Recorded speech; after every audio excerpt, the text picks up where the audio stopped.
Boletim Coppola. Sejam muito bem-vindos a um Boletim Coppola especial sobre estratégia eleitoral. Eu já vou avisando que para muita gente a primeira parte desse programa vai ser bem indigesta. Portanto, eu conto com a sua paciência para assistir e ouvir esse conteúdo até o final, combinado? Bom, recentemente numa palestra, um apoiador do presidente da República me fez um questionamento interessante. Ele me perguntou todo preocupado: Caio, o que o Bolsonaro tem que fazer para ganhar essa eleição? Bom, antes de contar a minha resposta, eu preciso compartilhar com vocês o contexto dessa pergunta. Eu tenho viajado muito pelo Brasil falando sobre política, sobre economia, sobre justiça e, como era de se esperar, um assunto que sempre emerge é a eleição para presidente. A maioria das plateias que me assiste não vota no PT e também não confia muito nas pesquisas eleitorais. Então dá para imaginar a surpresa dessa turma quando eu digo com todas as letras que hoje Lula da Silva, ex-condenado por corrupção, está sim na frente de Jair Bolsonaro e lidera a corrida pela presidência da República. Vamos aos fatos que fundamentam essa constatação tão incômoda.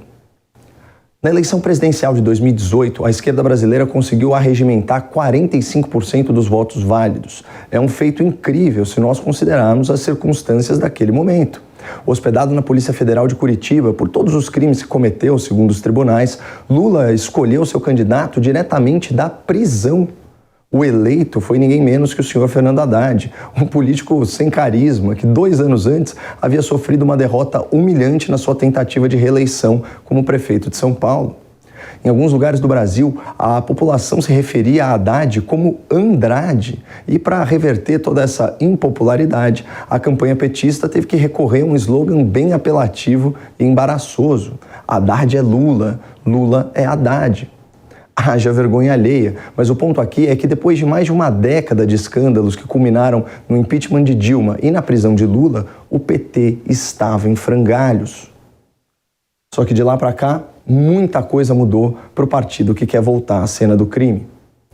Graças a uma atuação implacável dos ministros do STF, Lula foi solto, teve suas ações penais anuladas, beneficiou-se da prescrição dos seus alegados crimes e foi reabilitado para concorrer às eleições. Já o PT encheu seus cofres com mais de R$500 bilhão de dinheiro público do fundão eleitoral. Segundo a apuração do G1, 26% desse valor, ou seja, R$131 milhões, serão destinados à campanha de Lula, 3 vezes mais do que o valor gasto com a campanha de Haddad em 2018. Além disso, a esquerda vem desinformando, vem iludindo e vem conquistando o público jovem e a classe média urbana nos grandes centros. Aqui em São Paulo, por exemplo, em 2020, o candidato socialista do PSOL, Guilherme Boulos, obteve 40% dos votos válidos. Isso na cidade mais rica do país, em pleno lockdown. Portanto, em relação a 2018, hoje o PT está um pouco menos desmoralizado, tem um candidato mais forte, vem cooptando um novo eleitorado e investirá 300% a mais na campanha para a presidência da República. Isso é fato, pessoal, não é opinião. Sem falar que Lula conta com o apoio explícito ou velado da maior emissora do país, do maior jornal do país, da maior revista do país, do maior site noticioso do país, da elite judiciária do país, dos grandes banqueiros do país, dos artistas milionários do país, das empresas de redes sociais aqui no país, além de militantes nos sindicatos, nas escolas, nas universidades, nas redações e no serviço público. Somando tudo isso a fatores externos que desgastaram o atual governo, como a pandemia, a guerra, a inflação de alimentos e combustíveis e a campanha de difamação da velha imprensa contra o presidente da República, a minha constatação não podia ser outra.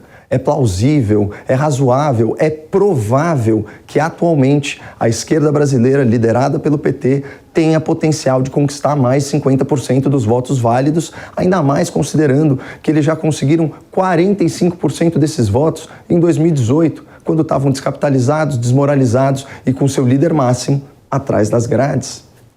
E quando a gente faz a média entre todos os resultados das pesquisas de intenção de voto registradas no TSE, o resultado que vem à tona reflete essa especulação.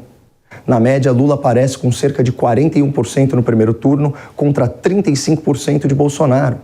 E depois com cerca de 50% no segundo turno contra 40% de Bolsonaro.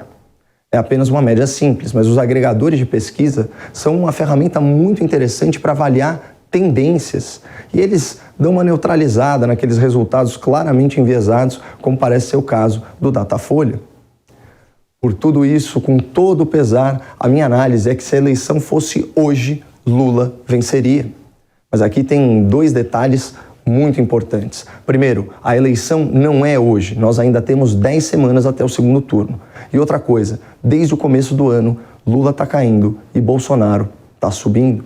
Como fica claro pela análise dos gráficos, em janeiro, a diferença entre Lula e Bolsonaro chegou a atingir 17 pontos. Essa distância vem caindo e agora está na casa dos 6 pontos. É como se o presidente da República tivesse conquistado mais de 10 milhões de votos desde o começo do ano. É evidente que Bolsonaro está em viés de alta e esse bom momento da economia, com crescimento do PIB, geração de emprego, investimentos em infraestrutura, diminuição de impostos, deflação e aumento de transferência de renda, tende a melhorar ainda mais a avaliação positiva do governo e do presidente. Mas será que dá tempo de virar o jogo na eleição? Será que o eleitor vai perceber por si só que o país está no rumo certo? Sinceramente, não dá para saber. E assim nós chegamos finalmente à resposta da pergunta que inspirou esse boletim. O que o Bolsonaro tem que fazer para ganhar essa eleição? Bom, na minha opinião, essa eleição não está somente nas mãos do Bolsonaro. Essa eleição também está nas mãos dos eleitores do Bolsonaro, especialmente os mais entusiasmados. Como nós vimos, as projeções para 2022 apontam para uma diferença aí de cerca de 10 milhões de votos a favor de Lula no segundo turno. Parece um obstáculo intransponível, mas na prática essa distância é bem menor do que aparenta. Isso porque, na maioria dos casos, cada voto que vai para um candidato deixa de ir por outro. Ou seja, 5 milhões de eleitores trocando de lado produzem uma diferença de 10 milhões de votos. Mas como fazer 5 milhões de pessoas mudarem de opinião sobre um tema tão importante? Bom, tudo passa por uma divisão de tarefas. Se a meta é convencer 5 milhões de pessoas a trocarem de candidato e nós temos 10 semanas até a escolha do próximo presidente, basta que 500 mil pessoas engajadas se comprometam a virar um voto por semana até o segundo turno. Sim, 500 mil pessoas dispostas a gastar, aí, 10, 20 minutos por semana mudam o resultado de uma eleição. E não existe hoje político no Brasil que engaje tanto seus apoiadores quanto o presidente da República. Onde o Bolsonaro vai, ele é seguido por multidões. E o que ele posta lá nas suas redes sociais é repercutido por milhões de pessoas. Se uma fração de todo esse tempo, de toda essa energia, fossem aí canalizados para a missão de convencer eleitores, o presidente já estaria reeleito. E Bolsonaro ainda possui outro trunfo, o apoio maciço das lideranças evangélicas. Segundo a CNN Brasil, só a última Convenção Geral das Assembleias de Deus no país reuniu virtual e presencialmente mais de 110 mil pastores.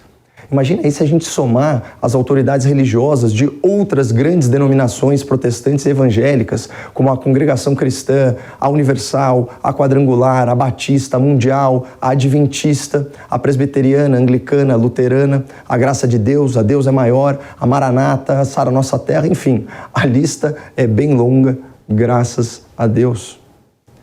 A gente sabe que a esquerda brasileira defende a descriminalização do aborto, a legalização das drogas, a despenalização do tráfico privilegiado, o desencarceramento em massa de criminosos, o ensino da ideologia de gênero nas escolas, enfim. Se todos os pastores, se todos os evangelistas avessos a essas bandeiras da esquerda tomarem para si a missão de virar um voto por semana, Lula não será reconduzido à cena do crime. Mas eu, pessoalmente, não vou esperar a ajuda cair do céu, nem vir das igrejas. Toda semana, religiosamente, eu já tiro alguns votos dos candidatos que eu desaprovo. Só que existe um jeito certo de fazer isso, porque para ser persuasivo, para convencer as pessoas a mudarem de opinião, é preciso saber ouvir, é preciso ter empatia e é preciso argumentar com clareza e verdade. Se vocês quiserem conhecer algumas técnicas de persuasão consagradas pela literatura e alguns bons argumentos morais, sociais e econômicos para abrir a cabeça das pessoas nessa eleição, é só pedir nos comentários do vídeo no YouTube ou nas redes sociais. Seria um prazer enorme fazer um boletim Coppola especial sobre esse tema. Muito obrigado, não percam esperança no Brasil e fiquem com Deus.